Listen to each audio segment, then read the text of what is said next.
Hello friends, स्वागत है आपका अपने channel crack exam with Shivi classes में। आज हम सीडीपी का पेपर सॉल्व करेंगे। स्टार्ट करते हैं आज की क्लास मोटिवेशन के साथ। सफल और असफल दोनों विद्यार्थियों के पास एक दिन में 24 घंटे का वक्त होता है। तो ये आपको तय करना है कि आपको उन 24 घंटों को सफल बनाना है या असफल बनाना है। पहला क्वेश्चन है, प्राथमिक स्तर पर एक शिक्षक में निम्न में से किसे सबसे महत्वपूर्ण विशेषता मानना चाहिए। तो हमें ऐसा ऑप्शन चूज करना है जो बालक से रिलेटेड हो। शिक्षण पद्धति और विषयों के ज्ञान में दक्षता टीचर से रिलेटेड है। अति मानक भाषा पढ़ाने में दक्षता टीचर से रिलेटेड है। पढ़ाने की उत्सुकता ये भी टीचर से रिलेटेड है।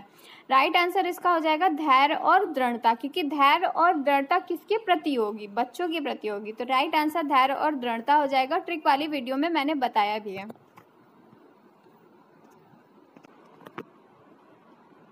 एक शिक्षक अपने लोकतांत्रिक स्वभाव के कारण विद्यार्थियों को पूरी कक्षा में कहीं भी बैठने की अनुमति देता है। कुछ शिक्षार्थी एक साथ बैठते हैं और चर्चा करते हैं या सामूहिक पठन करते हैं। कुछ चुपचाप बैठकर अपने आप पढ़ते हैं।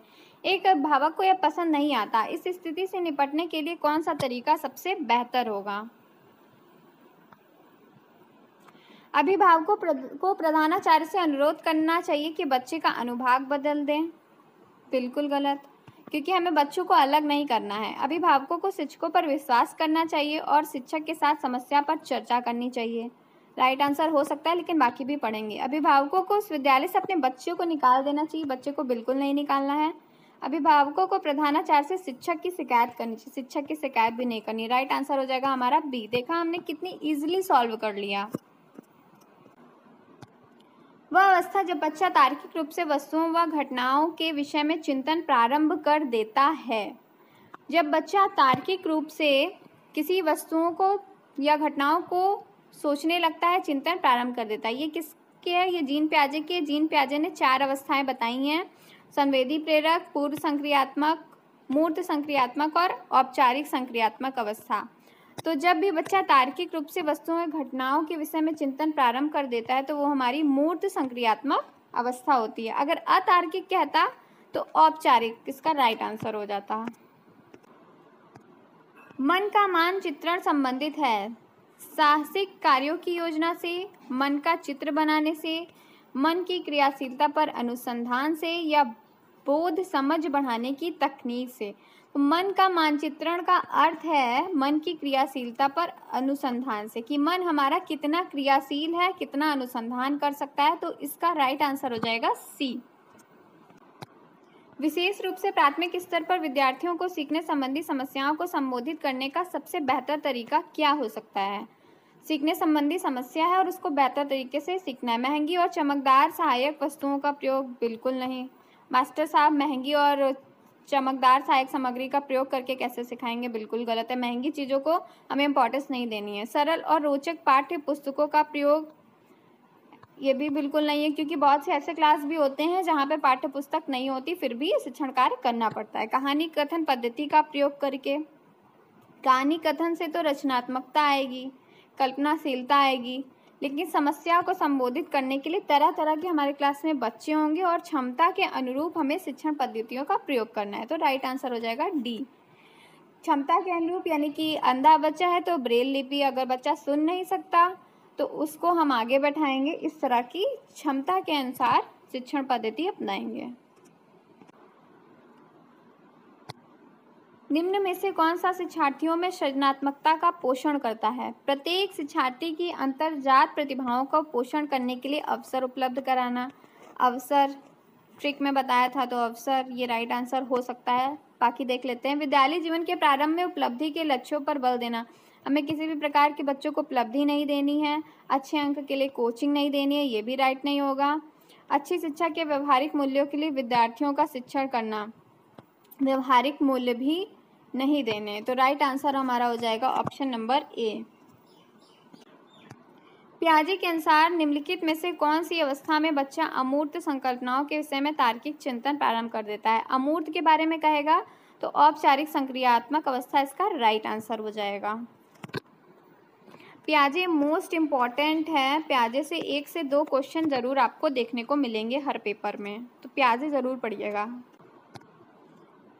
सीखना समृद्ध हो सकता है। कक्षा में अधिक से अधिक शिक्षण सामग्री का प्रयोग किया जाए तभी सीखना होगा, बिल्कुल नहीं।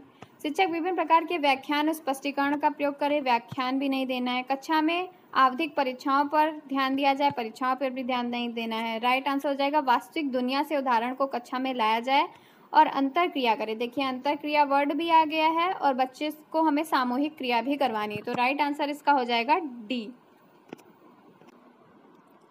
निम्नलिखित में से कौन से कथन को सीखने की प्रक्रिया की विशेषता नहीं माननी चाहिए? सीखना एक व्यापक प्रक्रिया है, हाँ है।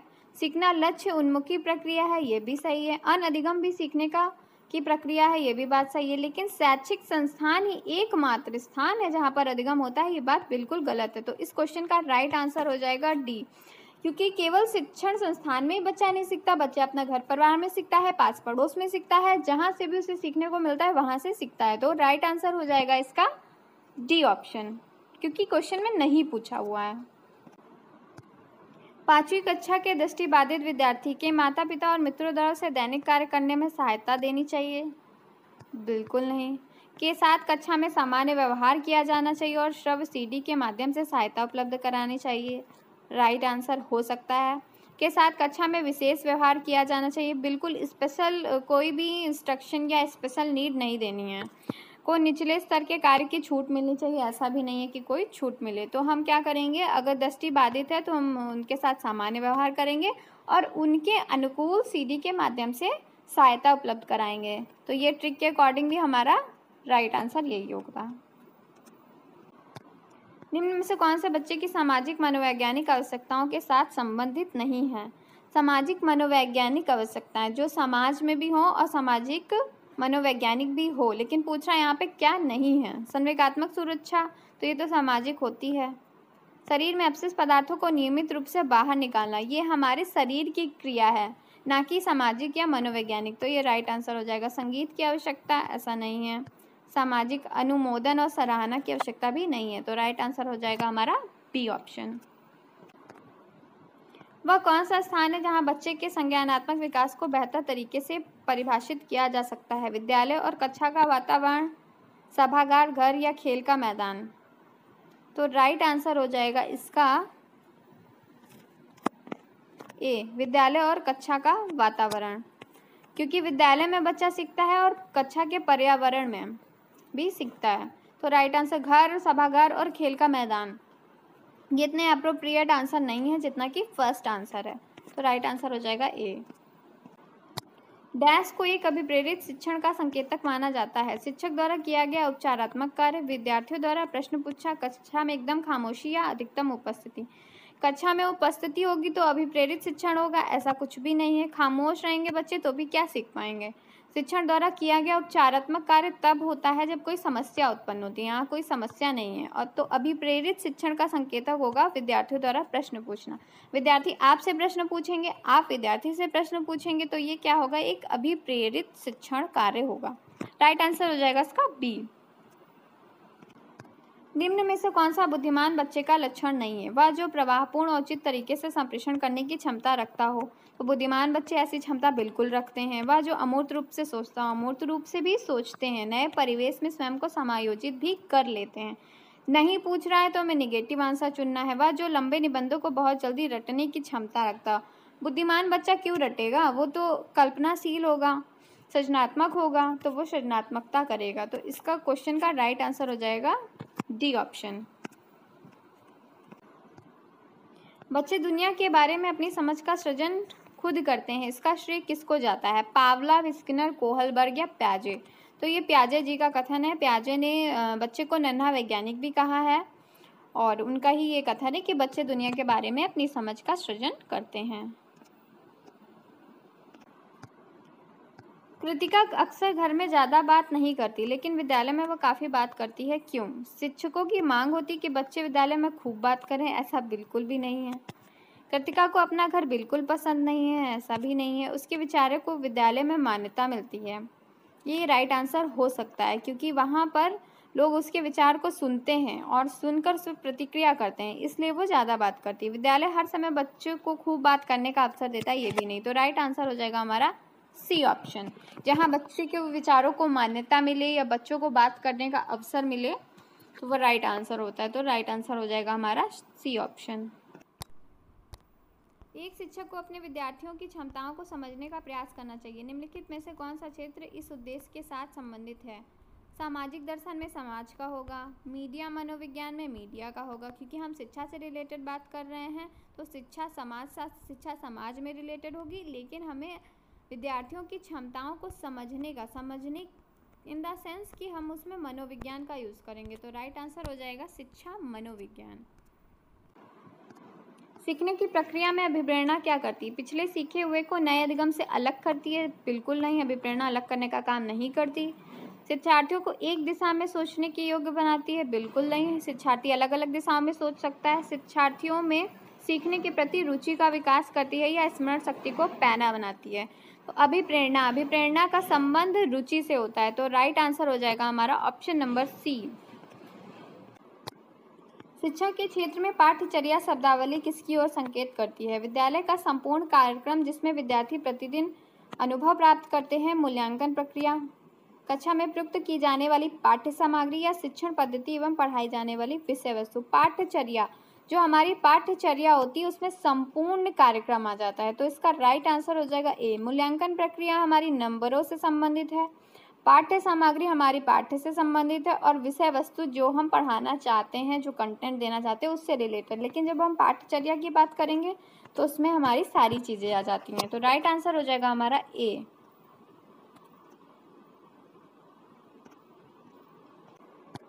निचली कक्षाओं में शिक्षण की खेल पद्धति मूल रूप से आधारित है। जब हम शिक्षण की खेल पद्धति अपनाते हैं तो क्या केवल शिक्षण पद्धति के सिद्धांतों पर बात करते हैं? ऐसा बिल्कुल नहीं है। विकास और वृद्धि के मनोवैज्ञानिक सिद्धांतों पर, समाज शास्त्रीय सिद्धांतों पर, या शारीरिक शिक्षा कार्यक्रम के सिद्धांतों पर।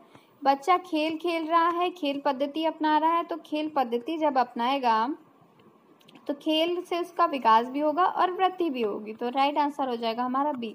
समाज शास्त्रीय सिद्धांत समाज से रिलेटेड है, शारीरिक शिक्षा कार्यक्रम है, लेकिन इसमें वृद्धि और विकास की बात नहीं कही गई है। तो ये ऑप्शन राइट नहीं हो सकता। राइट ऑप्शन हो जाएगा बी। एक बच्चा अतीत की समान परिस्थितियों में की गई अनुक्रियाओं के आधार पर नई स्थिति के प्रति अनुक्रिया करता है, तो यह किससे संबंधित है? सीखने का प्रभाव नियम थॉर्नडाइक ने दिया था। प्रभाव नियम में ये होता है कि बच्चे को पता चलना चाहिए कि हम ये कार्य करेंगे तो उसका क्या प्रभाव निकलेगा, उसके हिसाब से वो कार्य करता है। अभिवृत्ति में बार बार रिपीटिशन होता है। तत्परता, यानी कि जब बच्चा तत्पर होता है तब कार्य करता है। सीखने का सादृश्यता नियम ही हमारा ये कहता है कि अतीत की समान परिस्थितियों की अनुक्रियाओं के आधार पर प्रतिक्रिया होती है। तो राइट आंसर हो जाएगा इसका ऑप्शन नंबर डी। डैश प्रतिभाशाली होने का संकेत नहीं है? दूसरों के साथ झगड़ना। प्रतिभाशाली बच्चा है, 140 प्लस है, तो क्या वो दूसरों के साथ झगड़ा करेगा? बिल्कुल नहीं। तो राइट आंसर हमारा ये हो जाएगा। अभिव्यक्ति में नवीनता होगी, जिज्ञासा भी होगी, सृजनात्मक विचार इसके गुण हैं, लेकिन वो दूसरों के साथ झगड़ा क्यों करेगा? प्रतिभाशाली है। तो राइट आंसर ऑप्शन ए हो जाएगा।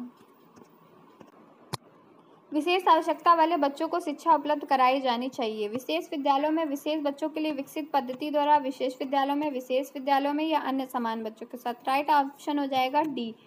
जो भी विशेष बच्चे होते हैं उन्हें समावेशी शिक्षा के अंतर्गत सामान्य विद्यालय में सामान्य बच्चों के साथ शिक्षा दिलाई जाती है। एक क्वेश्चन से 2 क्वेश्चन समावेशी शिक्षा से जरूर आता है। आकलन को उपयोगी और रोचक प्रक्रिया बनाने के लिए डैश के प्रति सचेत होना चाहिए। विद्यार्थियों को बुद्धिमान या औसत विद्यार्थी को उपाधि देना। हमें विद्यार्थियों को किसी प्रकार की कोई उपाधि नहीं देनी है। Option incorrect. शैक्षिक और सह शैक्षिक क्षेत्रों में विद्यार्थियों के सीखने के बारे में जानकारी प्राप्त करने के लिए विविध तरीकों का प्रयोग करना। विविध तरीके ऑप्शन हो सकता है। नेक्स्ट भी देख लेते हैं। प्रतिपुष्टि देने के लिए तकनीकी भाषा। हमें तकनीकी भाषा का प्रयोग नहीं करना है। ऐसी भाषा जो बच्चों से रिलेटेड नहीं हो उसका प्रयोग नहीं करना है। अलग अलग विद्यार्थियों में तुलना करना, तो विद्यार्थियों में हमें तुलना भी नहीं करनी है। तो राइट आंसर हो जाएगा हमारा बी। डिसलेक्सिया किससे संबंधित है? एक अधिगम विकार से क्वेश्चन आता है, तो डिसलेक्सिया हमारा पठन विकार से संबंधित है।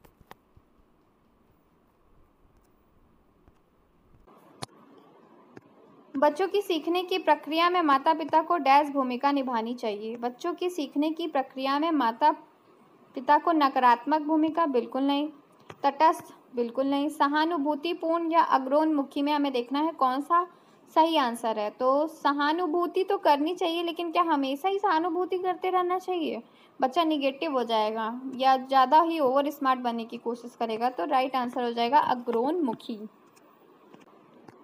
विकास कभी न समाप्त होने वाली प्रक्रिया है। यह विचार किससे संबंधित है? निरंतरता का, एकीकरण का, अंतःक्रिया का, अंतःसंबंध का। तो जब भी कोई चीज़ कभी समाप्त नहीं होती, चलती रहती, तो वो निरंतरता का सिद्धांत होता है। विकास के सिद्धांत से एक क्वेश्चन जरूर आता है।